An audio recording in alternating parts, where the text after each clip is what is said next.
Bueno, hermanos, el Señor los bendiga. Los invito en esta mañana a abrir sus Biblias. Vamos a continuar con la serie de Efesios. Habíamos culminado el capítulo 1, el último domingo que nos compartió nuestro hermano Maxi. Y hoy vamos a comenzar el capítulo 2. Efesios capítulo 2, vamos a estar compartiendo los versículos que van del 1 al 10. Efesios 2, del 1 al 10. Dice así la palabra del Señor. Y Él les dio vida a ustedes que estaban muertos en sus delitos y pecados, en los cuales anduvieron en otro tiempo, según la corriente de este mundo, conforme al príncipe de la potestad del aire, el espíritu que ahora opera en los hijos de desobediencia. Entre ellos también todos nosotros en otro tiempo vivíamos en las pasiones de nuestra carne, satisfaciendo los deseos de la carne y de la mente, y éramos por naturaleza hijos de ira, lo mismo que los demás. Pero Dios, que es rico en misericordia, por causa del gran amor con que nos amó, aun cuando estábamos muertos en nuestros delitos, nos dio vida juntamente con Cristo. Por gracia, ustedes han sido salvados. Y con Él nos resucitó, y con Él nos sentó en los lugares celestiales en Cristo Jesús, a fin de poder mostrar en los siglos venideros las sobreabundantes riquezas de su gracia por su bondad para con nosotros en Cristo Jesús. Porque por gracia ustedes han sido salvados por medio de la fe. Y esto no procede de ustedes, sino que es don de Dios, no por obras para que nadie se gloríe. Porque somos hechura suya, creados en Cristo Jesús, para hacer buenas obras, las cuales Dios preparó de antemano para que anduviéramos en ellas. Oramos. Señor, gracias te damos en esta mañana por permitirnos congregarnos, reunirnos como tu pueblo, Señor, para alabarte, para adorarte, para expresarte, Señor, el gozo en nuestros corazones por lo que has hecho en nosotros. Y también, Señor, para exponernos a tu palabra, reconociendo que ella es viva, que ella es eficaz, Señor, que tiene el poder para penetrar hasta lo más profundo de nuestro corazón, Señor.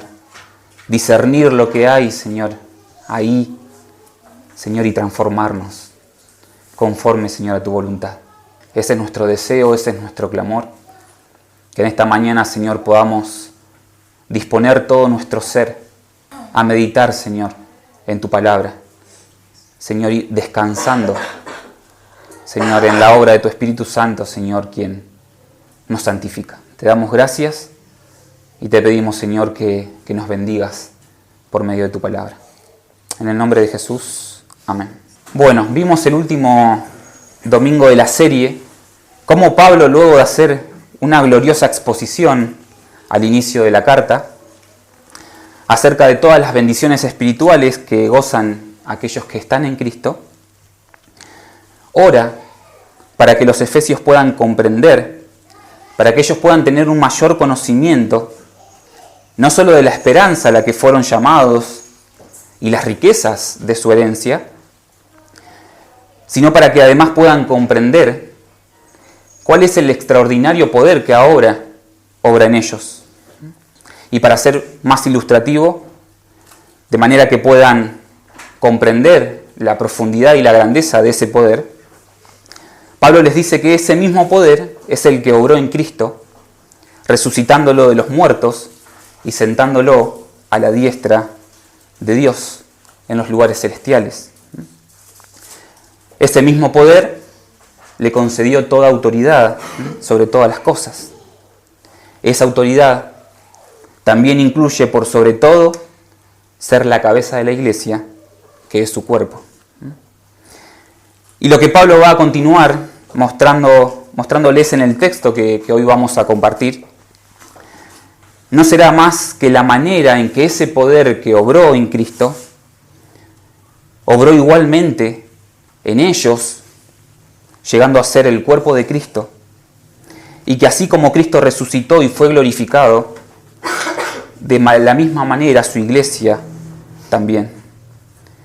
cómo el eterno plan de redención que Pablo expuso al inicio de la carta, ahora aplica a sus vidas. Una realidad espiritual vivida por la iglesia que está en Cristo. Y esto va a ser clave para que luego ellos puedan tener la base correcta, la comprensión correcta acerca de su relación con Cristo y los hermanos en la fe. Para que tengan un mayor y un mejor conocimiento en la manera en que, como respuesta a la obra de Dios, ellos puedan vivir sus vidas cristianas.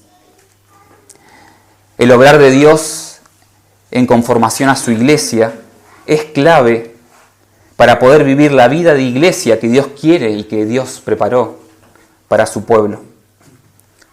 Pablo sabe que es necesario que ellos tengan en claro cómo llegaron a ser el pueblo de Dios y que de esa manera puedan vivir la vida que Dios preparó para que ellos puedan compartir, ¿no?, su voluntad. Dios, el Padre, resucitó y glorificó a su Hijo y por ende a su cuerpo, a su iglesia. La iglesia también experimentó la misma realidad divina. Pablo apunta a que ellos puedan comprender que en Cristo también fueron resucitados y glorificados, para que al hacerlo ellos puedan vivir conforme a la vida de redimidos que Dios les ha dado. Veremos 3 puntos en el pasaje de hoy. En primer lugar, ¿cuál es la condición previa al llamado de Dios? En segundo lugar, la salvación, que es únicamente por gracia de Dios. Y por último, el propósito supremo de todo, que es mostrar la gloria de la gracia de Dios. Comienza diciendo el pasaje: y Él les dio vida a ustedes que estaban muertos en sus delitos y pecados. Entendemos que si no hay muerte, no hay resurrección. Pablo comienza mostrándoles la condición previa a la vida que Dios les dio. Romanos 6:23 nos dice que la paga del pecado es muerte. Y se expone de manera clara la condición de muertos en la que se encontraban sin Dios. Y esa es una de las verdades que más suele generar conflicto en el corazón del hombre pecador. De hecho, reconocemos que se suele hacer mucho hincapié en que el hombre es pecador, pero que no se suele hacer tanto énfasis en que el hombre está muerto en sus pecados. Un muerto, nada, absolutamente nada, puede hacer. No puede elegir, no puede desear, no puede buscar, no puede hacer absolutamente nada, ya que está muerto para salvarse. Y quizás en algún momento de nuestras vidas, no sé si ha sido su experiencia, pero a mí me ha pasado, he luchado en mi corazón por negar esta verdad. Nuestro orgullo atenta directamente contra esta doctrina.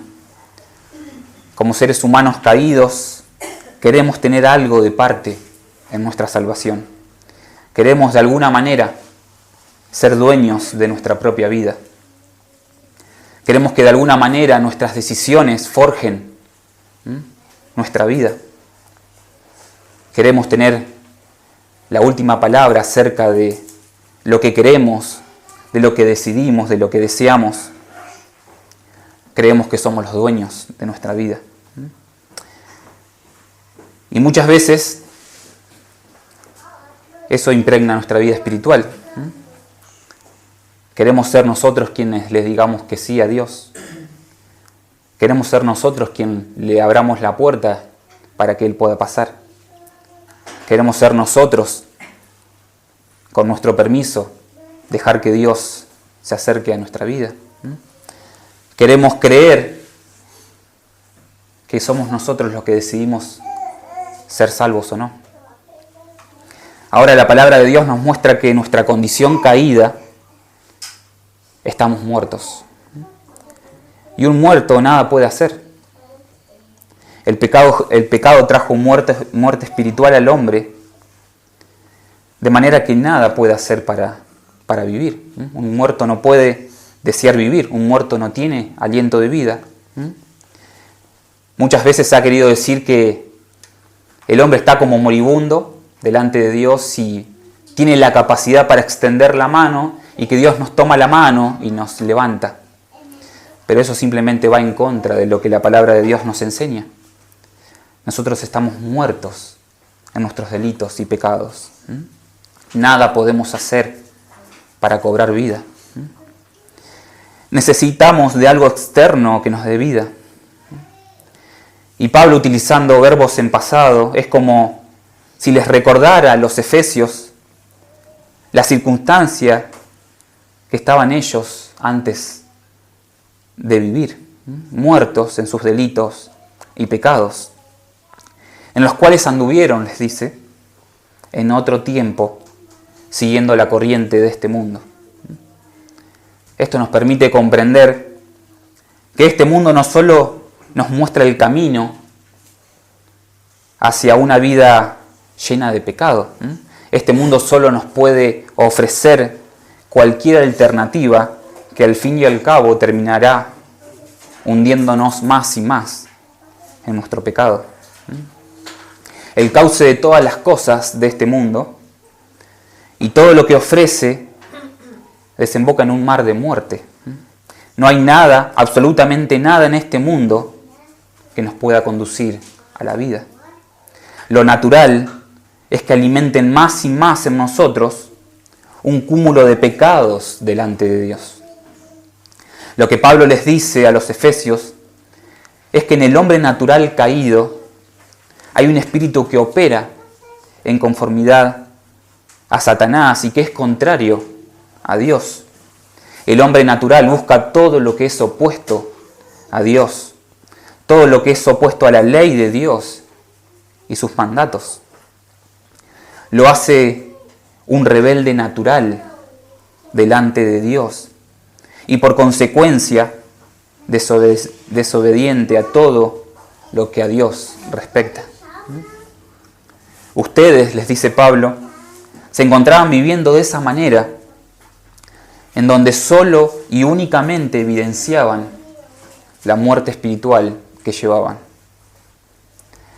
Para entender la vida que Dios da, es necesario entender la muerte en la que nos encontrábamos. Y eso es lo que Pablo intenta hacerles ver. Y lo interesante es que ya desde el comienzo de la carta se puede notar implícitamente, observando las palabras que Pablo utiliza al hablarle a ellos, cómo juega entre el ustedes y el nosotros, entendiendo que hay una cierta tensión en la iglesia, en los creyentes de Éfeso, que debe ser disipada. Pareciera ser que había algo que buscaba la separación entre judíos y gentiles, y que de hecho es el propósito por el cual la carta va a rondar en la importancia y en la necesidad de que ellos puedan comprender la unión que tiene la iglesia en Cristo. Iglesia igualmente conformada por judíos y gentiles en aquel entonces.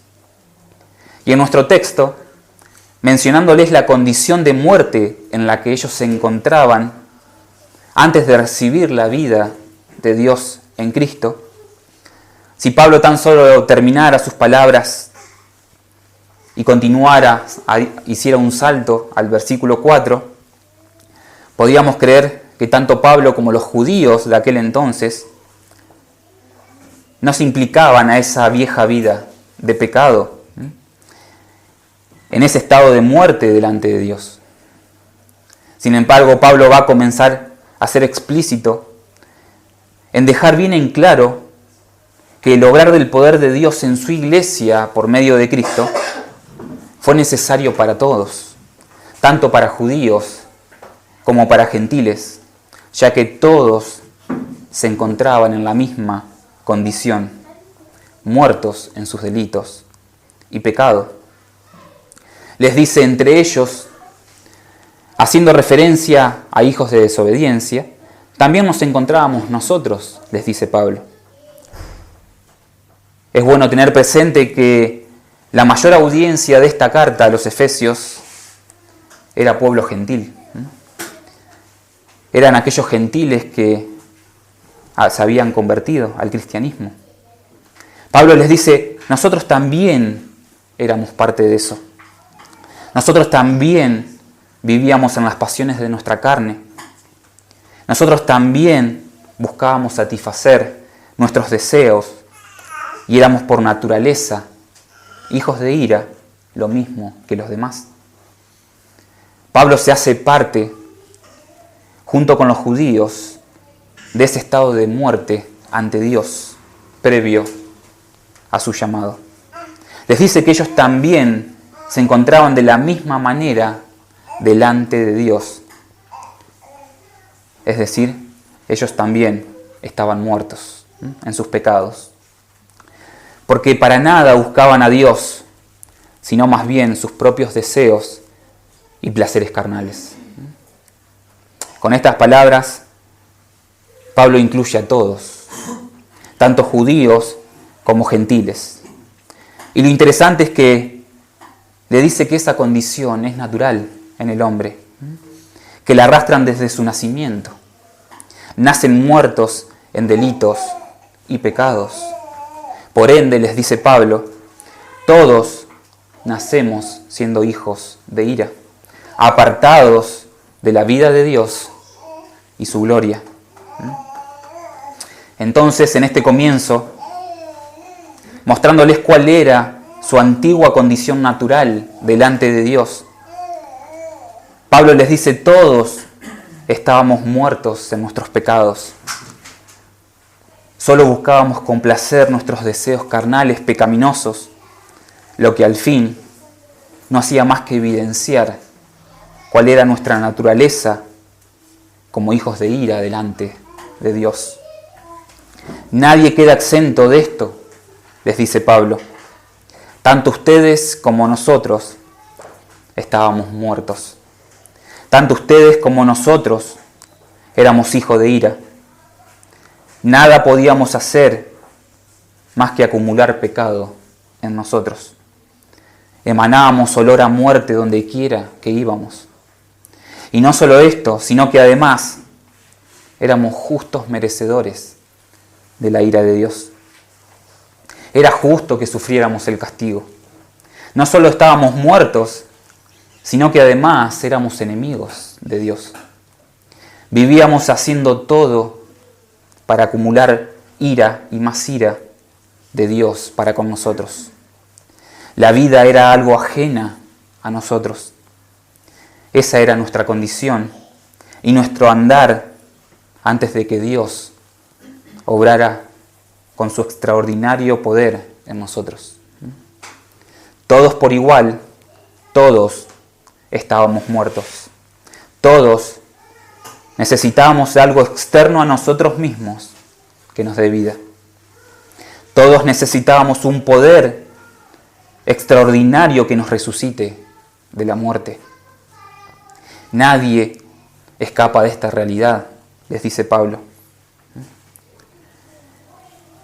Y acá vemos en el versículo 4 un glorioso quiebre en la vida del creyente. Comienza Pablo este pasaje con dos palabras maravillosas. Dice, pero Dios. Son esas dos palabras que lo cambian todo.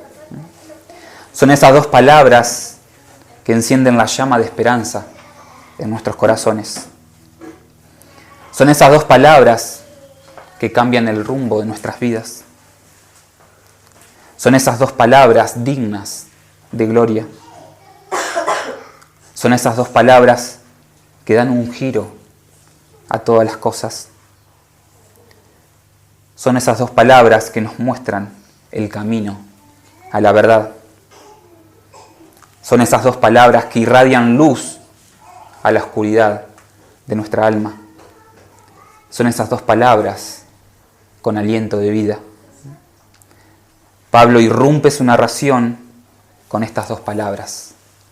Pero Dios, sin esperanza, muertos en nuestros delitos y pecados, ajenos a la vida, cuando todo estaba oscuro, resuenan estas dos palabras. Pero Dios. Pablo va a comenzar en su argumento haciendo un gran contraste entre la muerte en la que se encontraban y la vida que ahora gozan en Cristo. Pero Dios les dice que es rico en misericordia por causa del gran amor con que nos amó, aun cuando estábamos muertos en nuestros delitos, nos dio vida juntamente con Cristo. Por gracia, ustedes han sido salvados. Y con Él nos resucitó y con Él nos sentó en los lugares celestiales en Cristo Jesús. Un mar de luz arrojado sobre la oscuridad de nuestros corazones. Un quiebre rotundo a nuestra condición. Dios irrumpe y lo cambia todo. Ese es el mensaje. Dios irrumpe mostrando su glorioso carácter y esencia.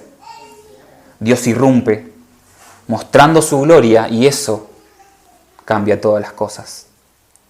Pero Dios, que es rico en misericordia, les dice Pablo, todo lo que continuará diciendo nace de su gran misericordia. Es la misericordia de Dios que irrumpe y transforma nuestras vidas. Él se complace en mostrar su misericordia. Su misericordia abunda de tal manera que es derramada sobre su creación. El universo se hace testigo de la gloria de su misericordia. Y podríamos encontrarnos hablando horas y horas acerca de su misericordia. De hecho, si recuerdan o si leen el Salmo 136, es un himno a la misericordia de Dios que lo abarca todo. El combustible que mueve esa misericordia de Dios es el amor eterno con que Dios amó a su pueblo. Por causa del gran amor con que nos amó, les dice Pablo, les muestra no solo el amor de Dios por su pueblo, sino el amor eterno de Dios por su pueblo. Un amor eterno que mueve su misericordia y que como resultado imparte vida a los muertos. Pero Dios, que es rico en misericordia, por causa del gran amor con que nos amó, aun cuando estábamos muertos en nuestros delitos, nos dio vida juntamente con Cristo. Por gracia ustedes han sido salvados. Vemos la misericordia y el amor eterno de Dios obrando junto a nuestro favor. Pablo exalta a Dios en todo momento. Ahora les presento una gloriosa verdad. Les dice, mientras ustedes estaban muertos, viviendo como enemigos de Dios y siendo hijos de ira, Dios puso en acción su plan eterno y redentor. ¿En qué consistía ese plan? En el amor con que nos amó desde la eternidad, en mostrar su amor impartiendo vida a los suyos. Fue su amor lo que lo movió a darnos vida en Cristo, su Hijo. Y ese amor nació en la eternidad. Nosotros continuábamos en esa condición de enemigos viviendo en contra de Dios. Nos encontrábamos revolcándonos en nuestros pecados y aún sintiendo placer y deseo por continuar viviendo así. Estando en esa condición es que el amor de Dios vino a nuestro encuentro. Trajo aliento de vida a nosotros en un mismo acto con Cristo. Repito, nos dio vida en un mismo acto con Cristo. Al creer, la vida de Cristo resultó en vida para nosotros, su pueblo. Y esta vida no es más que fruto y consecuencia del infinito y el eterno amor de Dios. No por algo que nosotros pudiéramos haber hecho, sino por el eterno amor de Dios y su gran misericordia. Por gracia, les dice Pablo, ustedes han sido salvados. Y gracia es algo que no merecemos. Gracia es un regalo que nada tiene que ver con ser consecuencia de algo que pueda hallarse en nosotros. Por gracia ustedes son salvos, les dice Pablo. Y la gracia descarta todo esfuerzo que podamos hacer para alcanzar algo. Pablo sabía que era necesario que ellos pudieran comprender la naturaleza de la unión en el Evangelio con todo aquel que es parte del pueblo de Dios. Lo que le es común a cada uno de los hijos de Dios. La igual manera en que Dios nos hizo su pueblo. Nadie corre con ventaja si puede decir que algo resultó a su favor, a diferencia de los demás. Interesante que cuando Pablo hace la declaración, por gracia ustedes han sido salvados, retoma el ustedes que utilizó en otras ocasiones como dándoles un mensaje particular a los receptores de la carta. Esto no significa que Pablo y los judíos tuvieron vida en Cristo de otra manera o que su salvación fue diferente o que ellos no necesitaban de la gracia divina. Lo que Pablo está queriendo hacer referencia con ustedes han sido salvados es decirles algo que ellos, y particularmente ellos, necesitaban comprender cuando llegaron a Cristo y al ser parte de su iglesia, al ser parte de su cuerpo, que es por medio de la gracia de Dios. Era tan importante que los oyentes de la carta pudieran comprender que ellos habían llegado a tener vida en Cristo, habían llegado a ser partes del pueblo de Dios, del cuerpo de Cristo, únicamente por gracia. Esto nos muestra cuán importante era para Pablo que ellos, los gentiles, pudieran comprender de qué manera Dios los había hecho su pueblo. Porque sólo así ellos podrían tener la base para luego vivir esa unión a la cual fueron llamados. Una común salvación que es por gracia hace que nadie, absolutamente nadie, pueda jactarse de nada ni creerse con algún tipo de privilegio dentro del plan redentor de Dios. Todos, les dice Pablo, fuimos partícipes de su gracia y alcanzamos salvación en Cristo. Todos fuimos salvos de una misma manera. Todos fuimos salvos únicamente por la gracia de Dios. Y no solo que nos dio vida, les dice Pablo, sino que nos resucitó y que también nos sentó con Cristo en los lugares celestiales. La obra que hizo en Cristo, Dios la hizo en su pueblo, en su iglesia. Las glorias y las victorias de su Hijo fueron impartidas sobre los suyos. En otras palabras, ese mismo poder que obró en Cristo Jesús, obró y continúa obrando en su iglesia, que es su cuerpo. Lo maravilloso de la gracia de Dios es que nos sitúa a todos en una misma posición delante de Él. Y esa verdad debe conducirnos a la unidad dentro del pueblo de Dios. Por eso Pablo comienza dejando bien en claro cuál es la común salvación por gracia. Ahora bien, todo este obrar de Dios, les dice Pablo, tiene un único propósito, y es mostrar las riquezas de la gracia de Dios por su bondad hacia su pueblo. Los gentiles podrían imaginar que había algo en ellos que los hizo aceptos y por lo cual Dios se interesó en ellos. Podían lograr concebir algo en sus mentes a fin de diferenciarse de los judíos o de dividirse y alejarse de ellos y formar quizás una iglesia aparte. Sin embargo, Pablo, con este mensaje glorioso del Evangelio, les muestra que hay algo en común que los une a ellos, como los judíos. Hay algo común que los salva y que es únicamente la gracia de Dios. Y que todo este obrar de Dios dentro de su plan glorioso redentor, les dice en el versículo 7, es a fin de poder mostrar en los siglos venideros las sobreabundantes riquezas de su gracia, por su bondad para con nosotros en Cristo Jesús. En otras palabras, les dice Pablo, que esta salvación, esta vida en Cristo, no es más que con el propósito de mostrar, de evidenciar cuál es la gracia de Dios por su bondad para con su pueblo. Y esto incluye a todos.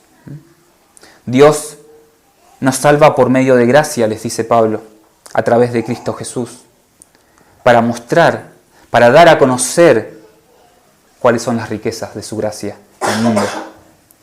Ven que en todo momento la gracia de Dios es exaltada. Dios decidió desde la eternidad salvar a los suyos únicamente por gracia, impartiéndoles la vida de Cristo y haciéndolos parte de sus bendiciones alcanzadas por medio de su sacrificio. El punto máximo, les dice Pablo, dentro del plan redentor de Dios para su iglesia por medio de Cristo, siempre fue mostrar su gloria. Siempre fue mostrar su gracia. Lo que nos conduce a nuestro último punto. Una vez que Pablo les muestra la condición en la que todos, absolutamente todos, se encontraban antes de recibir la vida de Cristo, que todos estaban muertos y que por naturaleza eran hijos de ira, les dice que Dios, únicamente por gracia y gran misericordia, decidió desde la eternidad, por causa de su gran amor con que los amó, decidió salvarlos. Y esto con un único propósito, de mostrar al mundo cuáles son las riquezas de su gracia para con sus escogidos, su pueblo, su iglesia. Y en este último punto, Pablo va a buscar argumentarles a los efesios que las buenas obras que ellos pueden ver en ellos no son el vehículo hacia su salvación, sino más bien son el fruto por haber sido salvados. Porque por gracia ustedes han sido salvados, les dice, por medio de la fe. Y esto no procede de ustedes, sino que es don de Dios. El medio que Dios utilizó para impartirles salvación, les dice Pablo, es la fe. Esa fe no es algo que ustedes hayan alcanzado, o algo que ustedes hayan ganado, o algo que haya salido de ustedes. Esa fe no es una decisión de ustedes por Dios. Más bien, es como la gracia, es un regalo de Dios. La fe que tienen ustedes, les dice Pablo, se las dio Dios. Esa fe los salva. Pero para nada tienen que jactarse, porque únicamente es un regalo de Dios. No es por obra que ustedes alcanzaron la salvación.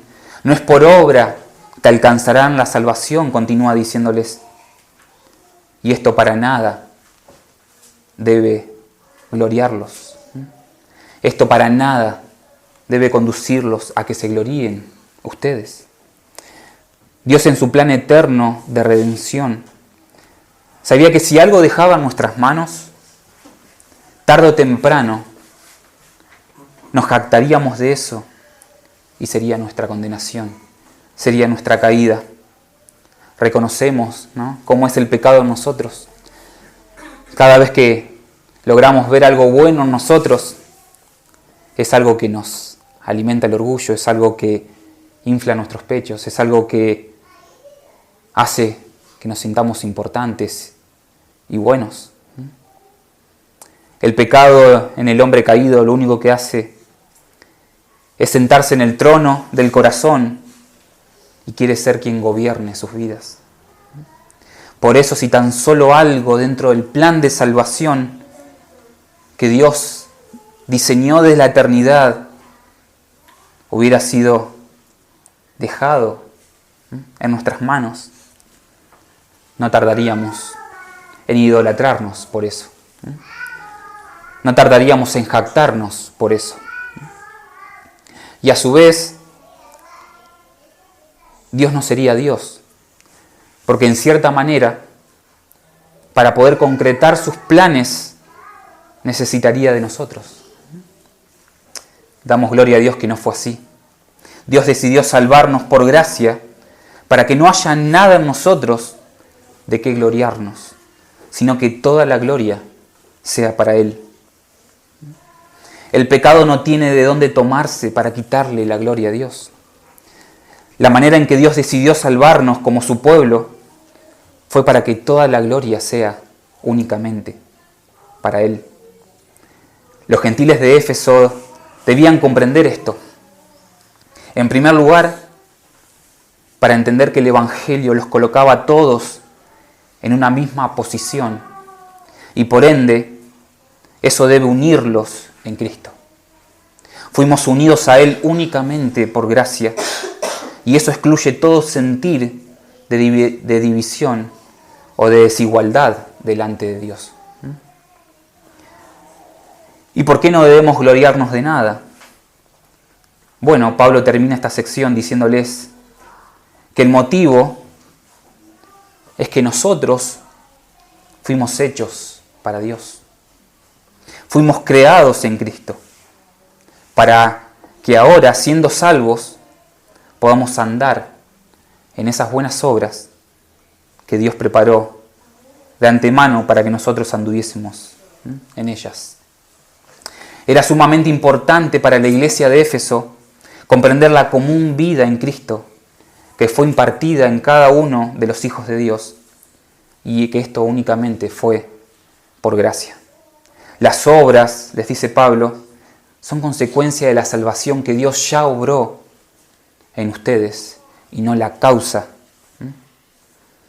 Para que ellos puedan comprender el propósito de Dios al unir su iglesia a Cristo dentro de su glorioso plan de redención y así vivir en consecuencia a eso, primeramente ellos debían comprender cómo es que cada uno que es parte de la iglesia llegó a ser partícipe de Cristo.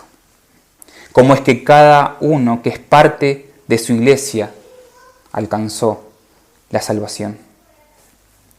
Esta verdad será el combustible que encendería en ellos la unidad y el amor mutuo, lo cual vamos a continuar viendo en el resto de la carta.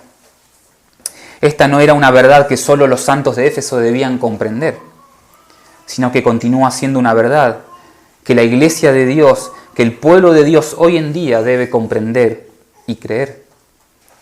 Esa verdad se resume de la siguiente manera. Todos, absolutamente todos, estábamos muertos delante de Dios. Y por naturaleza, todos éramos hijos de ira. Todos merecíamos la condenación eterna. Pero Dios, a causa de su misericordia y eterno amor con que nos amó, nos dio vida en Cristo. Junto con Él nos resucitó y junto con Él nos sentó en los lugares celestiales, que no es más que entender que ya nos glorificó. Todo esto únicamente por su gracia. Ni vos ni yo tenemos que gloriarnos frente a Dios. Si somos salvos, si somos parte del pueblo de Dios, es únicamente porque Dios decidió derramar gracia sobre nosotros. Y esta verdad, hermanos, debería conducirnos a dos cosas como iglesia de Dios. En primer lugar, debería llevarnos a darle toda la gloria a Dios por darnos vida, por salvarnos.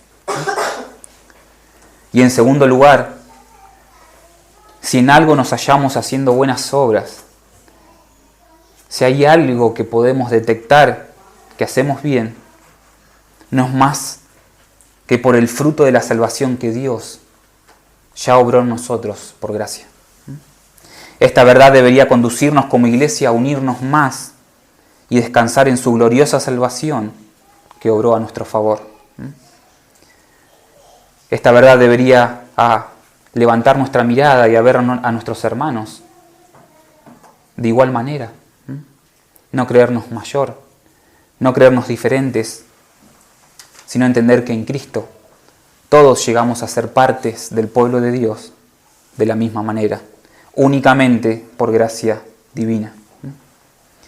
Y ahora quisiera hacer una última mención, y es que toda esta gloriosa verdad que hallamos en la palabra que pudimos meditar hoy, no es para que ahora, entendiendo y conociendo la gracia de Dios que obró en nuestro favor, nos relajemos, nos crucemos los brazos y entendamos que ya todo está hecho, que somos salvos y que como es por gracia, no vamos a ser movidos, no vamos a perderla y así continuar viviendo en la manera en la que estamos.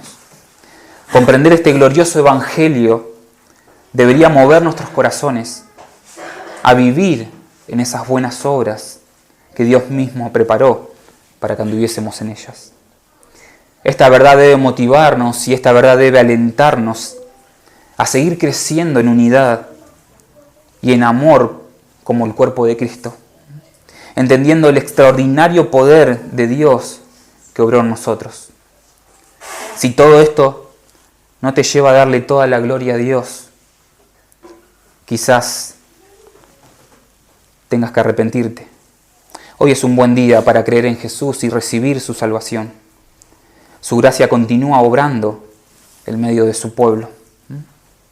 Pablo, al comenzar esta sección en el capítulo 2, lo que hace es nivelar todas las cosas dentro del pueblo, dentro de la iglesia.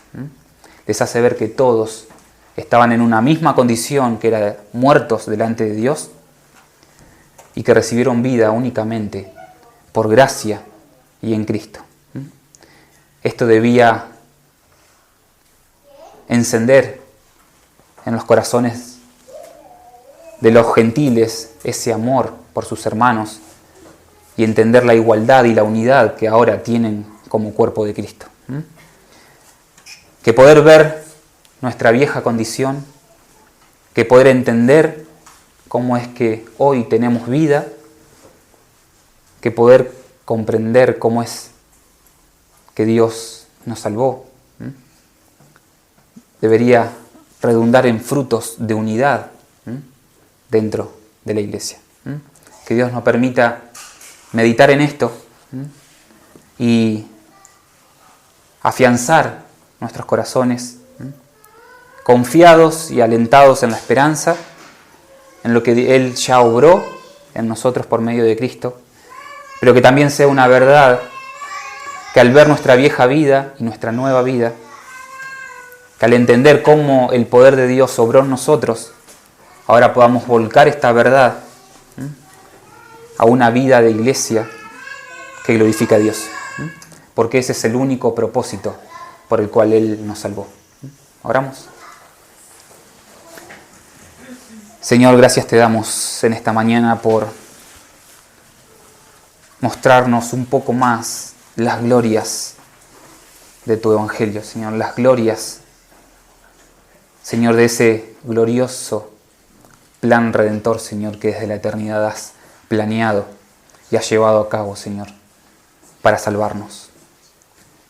Señor, entender tu gracia, entender, Señor, nuestra vieja condición de muertos y vernos ahora, Señor, estando de pie delante de ti, pudiendo, Señor, presentarnos delante de ti, teniendo acceso a tu trono de gracia, Señor, lo único que debería llevarnos es a darte toda la gloria. Señor, muchas veces nos olvidamos, Señor, en nuestro día a día. Señor, muchas veces dejamos de recordar, Señor, no solo cómo es que nos has dado vida, no solo cómo nos has salvado, sino también cuál es el propósito de eso. Señor, anhelamos y deseamos poder glorificarte. Y entendemos, Señor, por medio de lo que estamos viendo en esta carta, que nos permites compartir, que esa gloriosa verdad, Señor, de tu Evangelio debe ser algo que ahora opere en medio de tu pueblo. No es una verdad, Señor, que debemos tomarlas individualmente para nuestras vidas y vivirlas, Señor, en independencia, Señor, en nuestros hogares. Esa es una verdad que debe ser evidenciada dentro de tu pueblo. Señor, debemos mirar a nuestros hermanos, debemos vernos, Señor, y gozarnos en que todos alcanzamos vida únicamente por tu gracia, Señor, por tu gran amor y misericordia, Señor. Y eso debería ser algo que nos lleve, Señor, a glorificarte, a amarnos más, a unirnos más. Señor, te pido que esta verdad pueda calar nuestros corazones, Señor, y que las glorias de tu Evangelio, Señor, puedan resplandecer, Señor, en medio de tu iglesia y conducirnos, Señor, a vivir, Señor, en este mundo para lo que nos has llamado. Señor, te damos gracias porque, Señor, únicamente por ti, Señor, somos salvos. Señor, no hay nada en nosotros, nunca lo hubo, nunca lo va a haber, sino que es únicamente por tu gracia, Señor. Y aun cuando estemos en la eternidad, Señor, delante de ti, cantaremos y daremos gloria a tu gracia y a tu inmenso amor. En el nombre de Jesús. Amén.